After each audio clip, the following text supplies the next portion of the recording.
Hey everyone, thanks for joining us. My name is Josh Whelan, an advisor here at Alterra Advisors, joined this morning by Zach Hamilton, another certified financial planner on our team. Zach, how you doing? Doing great. Happy to be here. Yeah, so we are here to talk taxes, specifically estate taxes. We're going to talk about what the tax is, how to identify if that's an issue for you, strategies you can use to avoid it. But before we dive in, Zach, why would we take time to address this topic?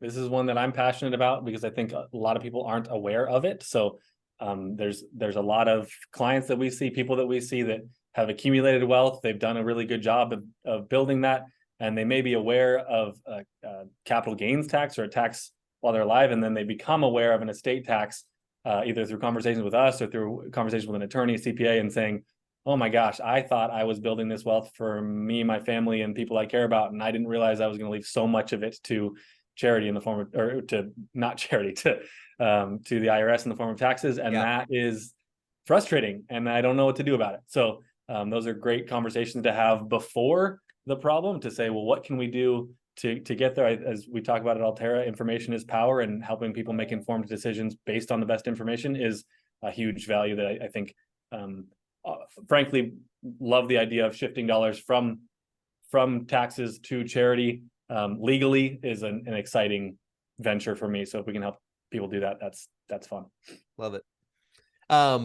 Okay, so before we get started, it's critical that you take any of these ideas we talk about and run them through the filter of your personal situation.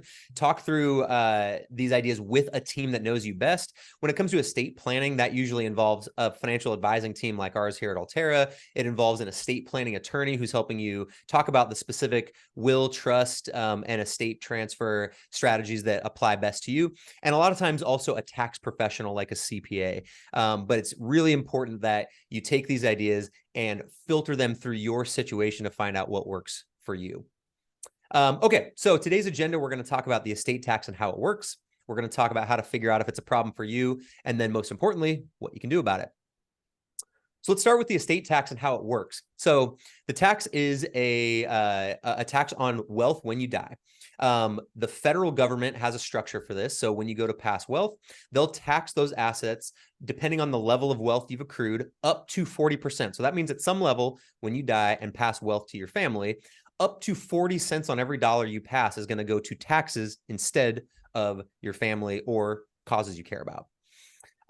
Everybody gets what's called an exemption. So you will see that here. This year, that exemption is just shy of $13 million. That means you can pass your first $13 million tax-free, and then the rest is subject to estate taxes. If you're a married couple, each of you gets one of those exemptions. So that would mean you pass $26 million tax-free before the tax applies. And then various states, including our beloved home state of Washington, has an additional estate tax of up to 20%. And you get your first 2.2, just under 2.2 million that you get to pass tax-free. So when you live in a state like Washington, if you've accrued a decent amount of wealth, you could be subject to quite a bit of that being lost to estate taxes. And you might just be learning about that for the first time. So Zach, maybe you can walk us through how this transfer flows. If I'm somebody who's learning about this for the first time, maybe walk me through what will happen by default if I don't do anything. Yeah. So let's start with what do you start? Everything is in your estate. So you can see this left side here is assets inside of someone's estate. And then they have the other side, which is out of the estate. You can get dollars out, but you have to do something actively to make that happen. But by default, everything is in the estate. And then would it be fair to say this is just everything that I own, essentially? Everything that you own. Yep. Okay, got it. If you have full control over it, you own it. It's yours. It's in the estate. In what the bottom of that in is what I call the tax tunnel. So if you pass away, the bottom drops out, and everything that you still own that's in your estate goes through the tax tunnel. So it gets hit first by the state estate taxes, if your state has those, and then it goes to the federal government. They take their cut. And then income taxes on anything that has not yet paid income taxes. So assets like IRAs, 401ks, annuities, those will get hit a third potential tax. And then what's left after that goes to whoever you listed as a beneficiary or who you wanted it to go to, whether that's family or someone else that you wanted it to go to. So that tax tunnel takes different amounts depending on the size of the estate.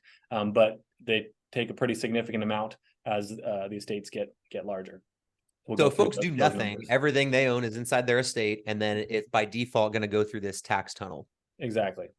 So we talk about this like planning by default versus planning by design. It's important to understand that nobody doesn't have a plan if we're going to go with double negatives. Everybody has a plan. Let's use that instead. How about it? Yeah. Everyone has a plan by default, and it's the plan the government has set up for you. So that's that tax tunnel that Zach, that you just walked us through. So for some people, it might look something like this. Their plan by default is the first 40% of their assets being lost to taxes, and then the remaining 60% going to their family. Nothing passes to charity by default. So you do have to act if you want anything to pass to charity when you die, in the same way that nobody comes into your bank account and moves money to charity. You have to make a gift to charity. It's the same thing when you pass away. So you might look at this and decide, I'm not too excited about the idea of 40% of my assets going to taxes, and there's causes that I care about.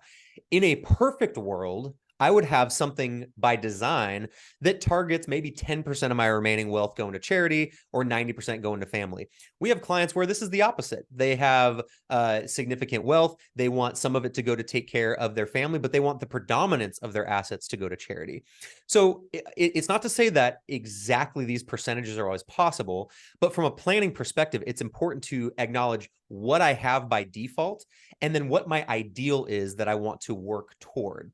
So let's take a look at how big this problem could be. Now I understand kind of by default that tax tunnel. I understand the concept of my default plan versus a plan I might work with a team to design.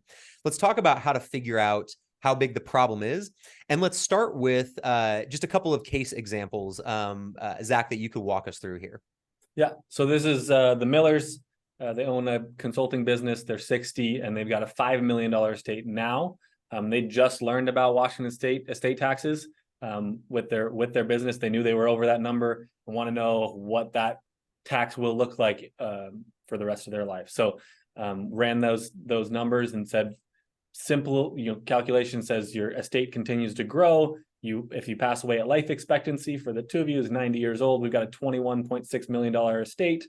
And then with our calculator that's available on the website, you can plug those numbers in and say, well, looks like 21.6 million left, started down the tunnel that we went through, and 6.149 of it would go to state and federal estate taxes. So that's 28% that's going to taxes and 72% that's going to family. So maybe that's okay, maybe that's not. I can tell you that wasn't the Millers' designed plan, that was their default plan. So we can shift. You can see the next one is the Billings, maybe a larger estate to see the difference here is same 60 years old, it's commercial real estate for them, and they've got $50 million today. So they know already there's subject to state and federal estate taxes in Washington. Play that movie forward for them, that $50 million grows to about 216. If that all goes through the tax tunnel, it gets hit pretty aggressively. So we've got $107 million estate taxes due. And it sounds incredibly painful, but it's even more painful when you realize that they don't have $107 million liquid when they pass away. They've got real estate and they've got business ownership that is more than what would be able to be left to kids. So kids would be forced to liquidate and sell things in order to pay the taxes just so the IRS could get their half in that situation, which again, Billings, that's their default plan, not their designed plan. Yeah, it's important to acknowledge too, you bring up a good point, that the IRS just looks at the numbers on the sheet and goes, well, you owe us this number. They don't care if it's in a building, if it's value in a building or a company you own or anything like that. They just go, write us a check. Yeah. Completely aside from consideration of whether or not that's something you can write a check against or really liquidate easily. So there's lots of families that find themselves backed into a corner by these default plans because they go, well, I can't give you half of my building. So what do I do now? And then exactly like you said, they're having to fire sale and write big checks, and it can cause lots of frustration.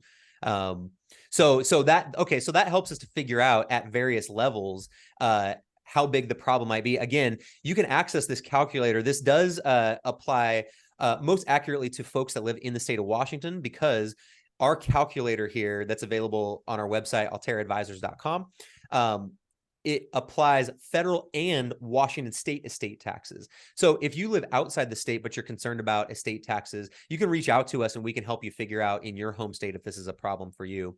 But for now, let's go to the question about what you can do about it. Okay, so broadly speaking, let's go back to this concept, Zach, that you walked us through just a bit ago about that tax tunnel by default. Okay, so everything starts in your estate. When you pass away, each of you, again, from a federal standpoint, can pass $13 million. The rest of it is going to be subject to state, federal, estate taxes, income taxes, with the rest going to your family. The tax tunnel is going to apply to anything that's in your estate and above those exemption numbers. But you can do things to move assets out of your estate. You can do things while you're alive to move them to strategies that will impact your family. If you're interested in that, we did a prior discussion, which is linked in this article, on strategies to reduce taxes and pass more to family. And today we're going to focus on strategies that you can use to move assets from inside your estate to outside your estate and pass them ultimately to make a bigger impact on charity. So you're reducing taxes, again, moving stuff out of your estate reduces what's subject to taxes, and then specifically strategies that will direct those to charity, either today or after you pass away, or perhaps a combination of both, depending on who you are and what your situation looks like. So let's look at a couple of strategies that will help you do that, starting with a strategy that a lot of folks might have heard of called a donor advised fund. But if this is new to you, it's a way that you can move assets out of your estate to avoid estate tax and capital gain tax, by the way, in some situations. So Zach, maybe walk us through at a high level how this works and a situation that it might be a good fit for. Yeah, so a donor advised fund is a multi-tool.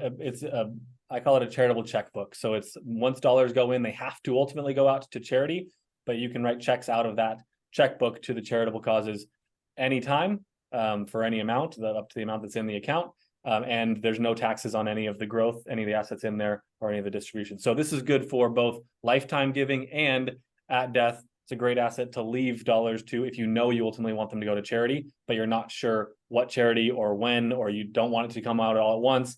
See families that use donor advised funds for legacy giving. So they say, I want my kids to use these funds to give away. Instead of giving the kids the money, they give the donor advised fund the money with the kids the instruction as the advisors to distribute it out to charity. So you get kind of the best of both worlds there. Also, you have parents who maybe want to control it a little bit and say, hey, you can't, if I told you to give it away, you have to give it away. Well, they actually have to give it away to charity through that. So this is a great one for IRAs and 401ks, especially because those are the least efficient assets to leave to your family because they can be triple taxed.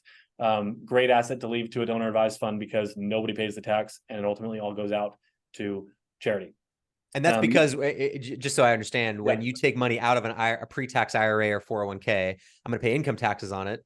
If it goes through the tax tunnel, it also could be subject to a state tax. If I leave it to a charity, they don't pay any of those taxes. Absolutely. So rough example, in that the Billings example, they had $1 million IRA and they said, I can leave that through my tunnel to my family, or I can leave it to charity. If they leave it through the tunnel, somewhere between 70 and 75% of that goes to taxes and the remainder goes to the family. If they put it to the donor advised fund, it's 100% of that goes to charity. So in that case, said I can give 250 grand to my kids and 750 to the IRS, or $1 million to charity. That's a 4-to-1 or a 3-to-1 match on your dollar given to charity instead of giving it directly to the kids. And that's usually a pretty good deal if someone has charitable intent anyway.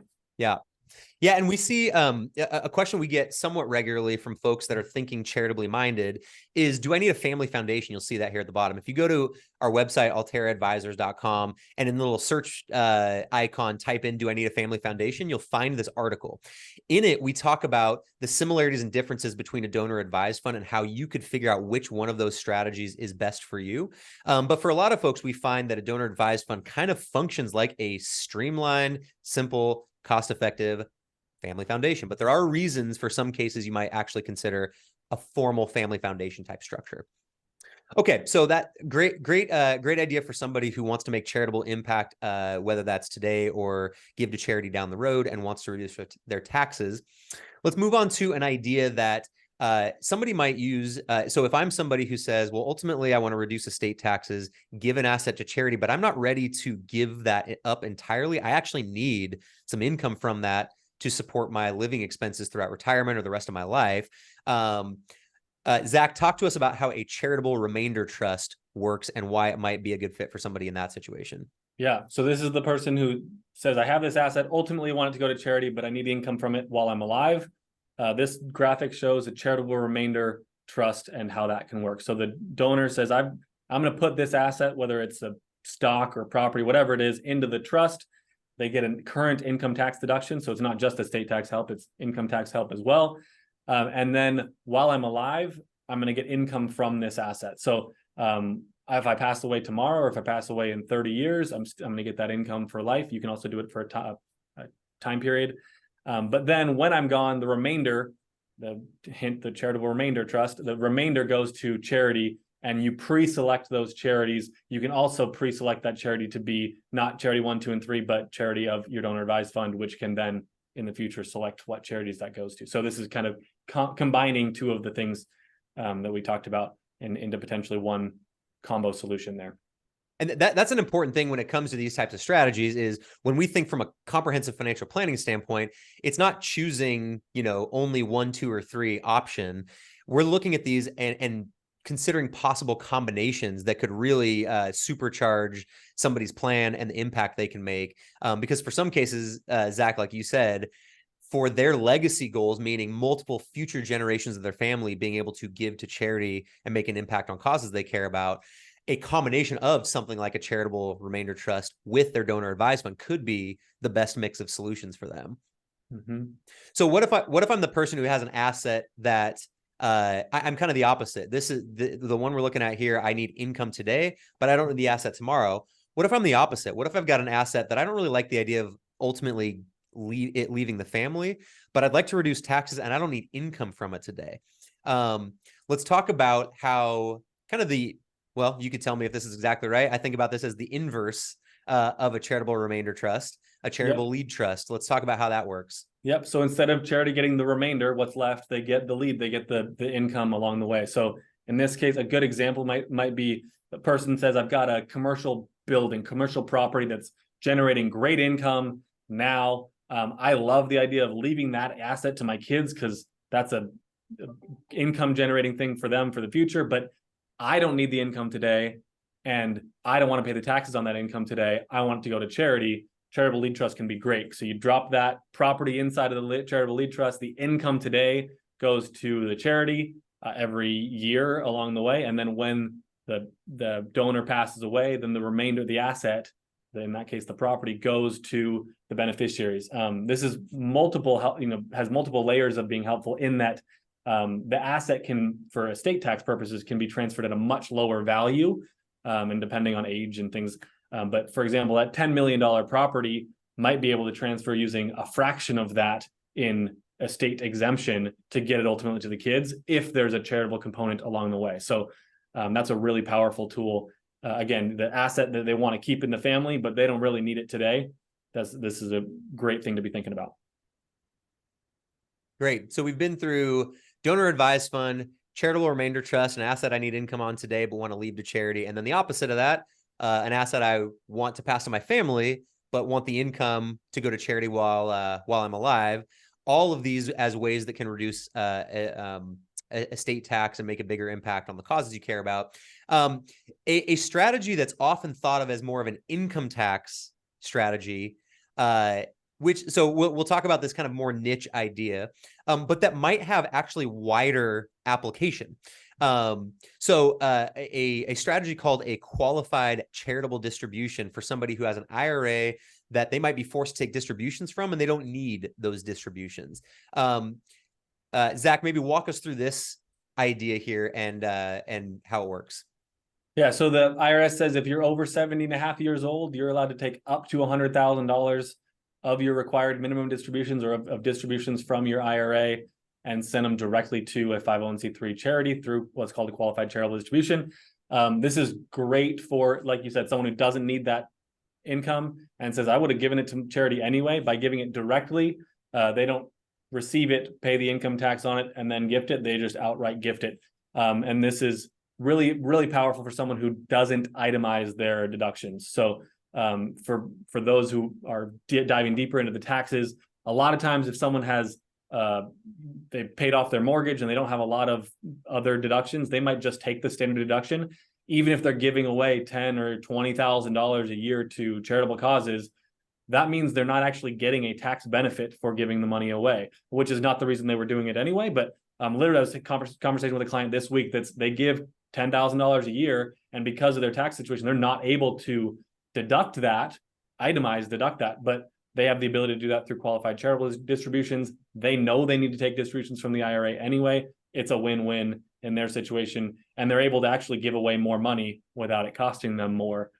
So functionally, it's the IRS giving them a match on their charitable giving, which is that's a win for sure. So I might be the person who's forced to take required minimum distributions out, which I'm going to pay income tax on. If I'm the person, so I'm forced to take RMDs, I don't need them, I don't itemize my deductions, and then I give to charity. So I'm not going to get that tax benefit. This is essentially a way I can use the RMD I don't need. I can give that to charity instead directly without any tax hit, and immediately direct those dollars from what would go to IRS through income taxes, instead going to causes I care about. But here's what else is important about that is even distributions I don't need to take, I'm not forced to take. I could, if there's a charity I wanted to make an impact on today, but avoid the tax hit, I could do this, see the impact today while I'm alive, and then that's still assets that are not taxed inside my estate. So important strategy if you find yourself in that situation that you can consider using. Okay, so where we go from here as advisors, we think, okay, we've talked strategies, but how do you figure out what's the right strategy for you? This is where having a team that knows your situation very well and has created a custom plan for your situation is so critical, because we walk through a few questions. When somebody starts talking with us about, oh, I don't want to pay taxes, I'd love to make a bigger impact on causes I care about or my family, but I don't know how to work all of this together. We're going to work through a process to build a plan. A lot of times that's going to start with, how much do you need to enjoy your life? We don't want to irrevocably give away money that I actually need access to for health expenses and living expenses and all that. I can't do that. So I need to first figure out how much I need to enjoy my life. Second, I should work through a process to figure out, when I'm gone, do I want my remaining assets to go to my family, to charity, a mix of both? What's important to me and the impact that I want to make? And then understanding that that tax-free, the exemption we talked about right at the beginning. So from a federal tax standpoint, I could give away $13 million, and then the rest of it is taxable from an estate standpoint. Here in the state of Washington, it's just under 2.2 million I can give tax-free. At that federal level, though, if you're somebody who is exposed to federal income taxes, that exemption amount is set to cut in half at the end of 2025. So down from just under 13 to something like half of that, something like 6.5 to 7 million. It's adjusting for inflation. But the important thing is that's going to that expands the net of the people that will be caught up in federal estate taxes significantly. So it's important to start thinking about this now before that happens, because these are not decisions you want to make quickly. I don't want to be trying to think about how to avoid federal estate taxes the month before this estate tax exemption cuts in half. I want to be doing this a year in advance so I can carefully think through this planning process and then making the impact that I want to. So ask yourself these questions, have your team run you through this. If you don't have a team to do that, a great start is reaching out to us here at Alterra. We can walk through how we work and how to tell if a team like ours is a good fit, and then also plug in other resources that you might need, like estate and legal help, tax help, folks like that. So for now, we'll wrap this up here. You are welcome to visit alterraadvisors.com/insights for more resources like this. But yeah, and until then, hopefully this has been helpful to you, and we'll see you next time.